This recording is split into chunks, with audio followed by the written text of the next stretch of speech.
Ji welcome back to Insaf 24/7 live with Irfan Naram. और break से पहले हम लोग अब्दुल वहीद साहब का क्वेश्चन जो है वो डिस्कस कर रहे थे। बहुत कम्प्रिहेंसिवली जवाब दिया, आपने सुना। और जी अब नौशीन का क्वेश्चन हम प्रोग्राम में ऐड करना चाहेंगे। नौशीन का क्वेश्चन ये था कि उनको शादी के 1 या 2 साल के बाद जो है उनके हस्बैंड ने 1 तलाक जो है वो दे दी थी। उसके बाद अभी रिसेंटली उन्होंने दूसरी तलाक जो है वो प्रोनाउंस की है। उनका एक बेटा भी है और वो कहती हैं कि मैं अब अपने हस्बैंड के साथ नहीं रहना चाहती। ये 2 तलाक की सूरत में मेरा क्या लीगल स्टेटस है, यानी मैं उनके साथ जो है वो एक तो शादी कंटिन्यू कर सकती हूँ या नहीं कर सकती। किस बेसिस पे जो है मेरे हस्बैंड मुझे जो है वो लटका के रखना चाह रहे हैं कि 3-4 साल बाद में फिर जो है वो तुम्हें तीसरी फाइनल डिवोर्स दूंगा। जी नौशीन, आपके सवाल का जवाब इस तरह से है कि इस्लाम के तहत इन्होंने तो वक्फे से तलाक दिया। अगर एकदम भी 3 तलाक़ें दे दी जाएं तो हमारे मुल्क का कानून ये है कि यूनियन काउंसिल के अंदर उस तलाक की कॉपी जानी है और असल जो है वो बाई पोस्ट इनके पास आएगी। यूनियन काउंसिल के पास जब ये कॉपी चली जाए तो उन्होंने एक आर्बिट्रेशन काउंसिल या सालसी काउंसिल की तश्कील देनी है, जिन्होंने दोनों तरफ से एक नुमाइंदा उन्होंने रखना है और चेयरमैन खुद भी बैठेंगे। जी sorry to interrupt you sir, यहाँ पर एक प्रोग्राम में कॉलर को शामिल करेंगे। देखते हैं हमारे साथ कौन है। अस्सलाम वालेकुम। अस्सलाम वालेकुम जी। जी वालेकुम अस्सलाम। कौन और कहाँ से बात कर रहे हैं? जी शेख जवाद बात कर रहा हूँ लाहौर शहर से। जी क्या क्वेश्चन है आपका? जी क्वेश्चन जी मेरा ये है कि बेसिकली ना आजकल एक चीज प्रैक्टिस होती है जिसको नॉमिनी कहा जाता है कि आप अपनी प्रॉपर्टी या अपनी किसी चीज का जो है ना नॉमिनी डिक्लेयर कर देते हैं। ठीक है। तो मैंने जो थी ना कुछ इनहेरिटेड प्रॉपर्टी थी उसका मैंने नॉमिनी किसी को किया था। ठीक है। लेकिन ड्यू टू मुझे किसी ने बताया था कि ये कोर्ट के अंदर जो है ना चैलेंज हो जाता है और आपके नॉमिनी को बाद में प्रॉपर्टी नहीं मिलेगी। ठीक है। मेरी पर्सनल जो है ना एक इंश्योरेंस पॉलिसी है तो उसका भी नॉमिनी मैंने सेम बंदे को किया हुआ। मैं ये पूछना चाह रहा हूँ कि क्या ये चीज भी जो है कोर्ट के अंदर चैलेंज हो सकती है कि यानी कल कलाकों को मेरी इंश्योरेंस पॉलिसी जो मेरे नॉमिनी को मिल जाएगी कि नहीं मिलेगी? जी थैंक यू वेरी मच। अभी आपके क्वेश्चन का आंसर करते हैं। जी सर, आप बता रहे थे यूनियन काउंसिल के मुतालिक। मैं पहले यूनियन काउंसिल वाली बात करता हूँ। जब तक यूनियन काउंसिल के अंदर ये 90 डेज का पीरियड है, ये उस दिन से शुरू होगा जिस दिन कॉपी तलाक की यूनियन काउंसिल में चली गई। और 90 डेज में अगर वो सालसी काउंसिल जो है कोशिश करेगी कि दोनों की मसालियत हो जाए, अगर ना हो तो वो तलाक का एक सर्टिफिकेट इशू करते हैं और फिर तलाक होती है। दूसरी सूरत, इसलिए ये जो खातून है नौशीन अभी भी अपने खावंद की बीवी ही रहेंगी। अगर वो इनको तलाक नहीं देता, वो जब तक नहीं देगा और दे भी दे और वहां नहीं पहुंचाता और ये प्रोसेस नहीं होता, तलाक अदालतें नहीं मानेंगी उसको। इनके पास रास्ता ये, अगर वाकई इनको इतनी ज्यादा नफरत हो गई है कि उसे हस्बैंड परसीव ही नहीं करती तो इन्हें खुला के ग्राउंड पे जाके तलाक फैमिली कोर्ट से लेनी पड़ेगी। इस तरह अपने आप को आज़ाद कर सकती हैं, जिसके लिए उनको हक मेहर अगर लिया हुआ तो वापस करना पड़ेगा, अगर नहीं लिया हुआ तो माफ़ करना। सर थोड़ा सा मैं वापस क्लियर करना चाहूँगी कि अगर उन्होंने 3 तलाक़ें जो हैं वो प्रनाउंस कर देते हैं जैसे कि अभी आप बता रहे हैं, तो क्या तलाक फिर भी इफेक्टिव नहीं होगी? यानी जब तक वो रजिस्टर नहीं होती तो क्या वो तलाक इफेक्टिव नहीं होगी? बिल्कुल ठीक है, बिल्कुल तलाक इफेक्टिव नहीं होगी जी।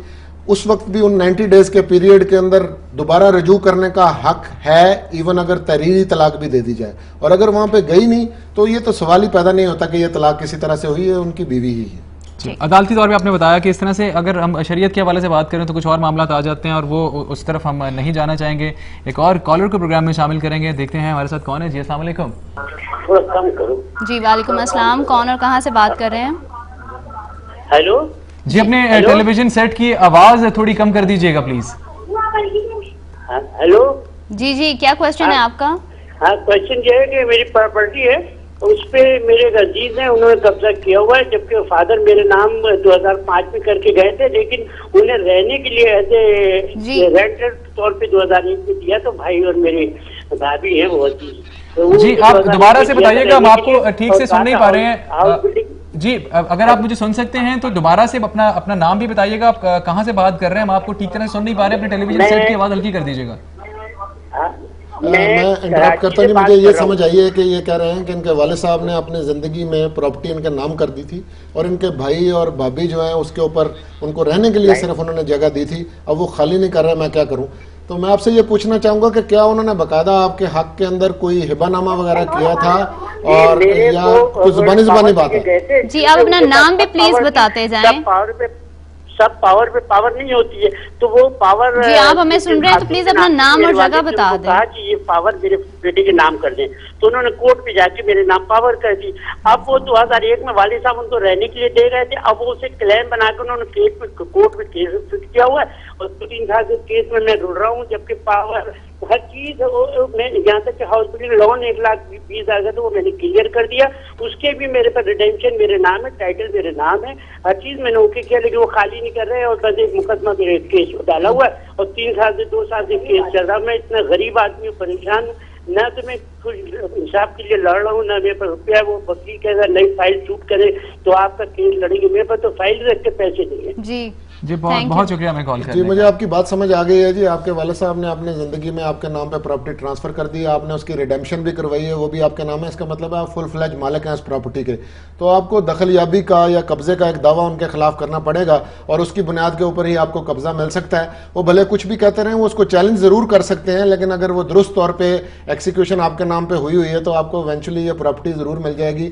लेकिन अदालत में जाए बगैर और कब्जे का दावा किए बगैर आप इसको परसीव ना करें कि आपको मिल जाएगी, और आप अदालत जाएं, इंशाल्लाह आपको जरूर इंसाफ मिले। जी एक सवाल सर यहाँ पे ही ऐड करना चाहूँगा, बल्कि अपनी इन्फॉर्मेशन के लिए भी लकीली आज आप हमारे साथ मौजूद हैं और बल्कि माशाल्लाह आप स्पेशलिस्ट भी हैं इन तमाम चीज़ों के। आपसे ये पूछना चाहूँगा यहाँ पे कि एक कब्जे के मुतालिक आपने बताया कि आप बेदखली भी कर दें दावा या सिविल केस कब्जे का दावा, सूट फॉर पोजेशन भी कर सकते हैं। एक इलीगल डिस्पोजिशन एक्ट जो है 2005 का, उसके तहत जो हम सेशन कोर्ट में जाते हैं, क्रिमिनल कार्रवाई करते हैं। यहाँ हमारे व्यूअर्स को ये बताते जाइएगा, क्योंकि अक्सर ये सवाल भी इस किस्म का आता है और भी बहुत से लोग देख रहे होंगे जिनके इसी तरह के मिलते जुलते मसाइल होंगे। तो क्या हमें जो फौजदारी कार्रवाई करने से ज़्यादा कुछ फ़ायदा मिल सकता है अगर हम सेशन कोर्ट में जाके इलीगल जो है वो डिस्पोजिशन एक्ट 2005 का उसके तहत जाएँ, या सिविल जो है साइड पर जाने से ज़्यादा बेनिफिशियल हो सकता है लोगों के लिए? देखें जी, वो जो इलीगल डिस्पोजिशन एक्ट है वो कानून बज़ाहिर तो बहुत अच्छा लगता है कि आप फौजदारी रेमेडी जो है अवेल कर सकते हैं। हमारी इसके ऊपर एक जजमेंट आ गई और वो फुल बेंच की जजमेंट है लाहौर हाई कोर्ट से, और उसमें उन्होंने ये होल्ड कर दिया है, वो खोसा साहब की जजमेंट है, उनकी लिखी हुई जजमेंट है। उन्होंने कहा ये जो इलीगल डिस्पोजिशन एक्ट है ये एक्चुअली कब्जा ग्रुपों के लिए बना हुआ है, ये आम लोगों के खिलाफ आप इसे इस्तेमाल नहीं कर सकते। ऐसे लोग जो कि आदी हैं और वो लोगों की जगहों पे इसी तरह मुख्तलिफ हिलों बहानों से कब्जा करते रहते हैं और उनका पास्ट रिकॉर्ड भी क्रिमिनल है, वहाँ पे क्रिमिनल लॉ आपकी हेल्प के लिए आएगा, वरना आपको सिविल अदालत में जाना पड़ेगा। जी बहुत बहुत शुक्रिया सर, बहुत सी बातें क्लियर हो गई आपकी इस बात से। इसी के साथ जो है दूसरे कॉलर हमारे साथ थे जवाद, उनका क्वेश्चन ये था कि अगर आप नॉमिनी कर देते हैं किसी को, या इंश्योरेंस पॉलिसी में किसी को नॉमिनेट कर देते हैं, तो वो क्या चैलेंज की जा सकती है बाद में? जी आपको मैं ये बात बताना चाहता हूँ जी, नॉमिनी जो है उसका सिर्फ इतना पर्पस होता है कि वो जाके कलेक्ट कर सकता है, लेकिन जो लीगल एयर्स हैं उनके अपने हिस्सों के मुताबिक उसे तकसीम करना होता है। वो किसी सूरत भी मालिक नहीं बन सकता, इस पर लॉ बड़ा क्लियर है। जिस पर्पस के लिए भी उन्होंने किसी प्रॉपर्टी के लिए नॉमिनी किया है, किसी इमूवेबल प्रॉपर्टी के लिए किया है, नॉमिनी अकेला उसका मालिक नहीं बन सकेगा।